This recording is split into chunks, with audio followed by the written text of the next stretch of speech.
Welcome friends. শোনা যাচ্ছে নবান্ন সূত্রের খবর, বকেয়া 25% ডিএ পাওয়ার গুরুত্বপূর্ণ ধাপ হল WBIFMS পোর্টালে গিয়ে প্রয়োজনীয় ফর্ম ফিল আপ করা। কী করে এই ফর্ম ফিল আপ করবেন, রইল তার সম্ভাব্য পদ্ধতি। জুন মাসের মধ্যেই বিজ্ঞপ্তি জারি করে সুপ্রিম কোর্টের নির্দেশ মতো বকেয়া 25% মর্গ ভাতা ডিএ মিটিয়ে দিতে পারে মমতা বন্দ্যোপাধ্যায়ের সরকার। বর্তমানে সুপ্রিম কোর্টে মডিফিকেশন পিটিশন করেছে রাজ্য সরকার, কিন্তু সেটির শুনানি জুলাই মাসের আগে সম্ভব নয়। তাই অনেকেই মনে করছে সুপ্রিম কোর্টের নির্দেশ মতো চলতি মাসেই বকেয়া ডিএ হাতে পেতে পারেন সরকারি কর্মীরা।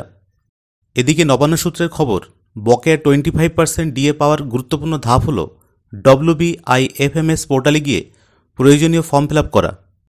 নবান্ন সূত্রের খবর, এবার ডিএ বকেয়ার হিসেব ও প্রদান করার পুরো প্রক্রিয়াটাও নতুন প্রযুক্তির মাধ্যমে সম্পন্ন হবে, যার মধ্যমণি হল WBIFMS পোর্টাল। কিভাবে WBIFMS পোর্টালে গিয়ে আবেদন করবেন? প্রত্যেক সরকারি কর্মী যারা বকেয়া ডিএ পাওয়ার যোগ্য তাদের WBIFMS পোর্টালে গিয়ে লগ ইন করতে হবে। স্বচ্ছতা বজায় রাখতেই এই সিদ্ধান্ত নবান্নের, তেমনই বলছে একটি সরকারি সূত্র। প্রথম স্টেপ, প্রথমেই ডিএ পাওয়ার যোগ্য এমন সরকারি কর্মীদের West Bengal integrated financial management system অর্থাৎ WBIFMS এর অফিসিয়াল ওয়েবসাইটে যেতে হবে। ই সার্ভিসেস ফর এমপ্লয়িজ অপশানে ক্লিক করতে হবে। তারপর সংশ্লিষ্ট সরকারি কর্মীকে এমপ্লয়ি আইডি ও পাসওয়ার্ড দিতে হবে।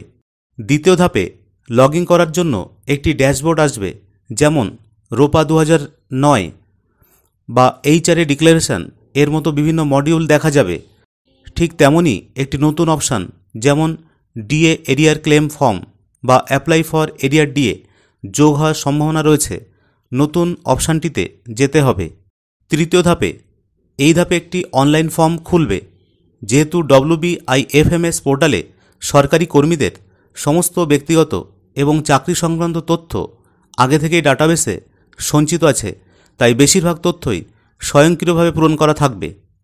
এরপর নাম, এমপ্লয়ি আইডি, পদ এবং কর্মরত দপ্তরের নাম ইত্যাদি সঠিকভাবে দেখাচ্ছে কিনা তা ভালো করে মিলিয়ে নিতে হবে।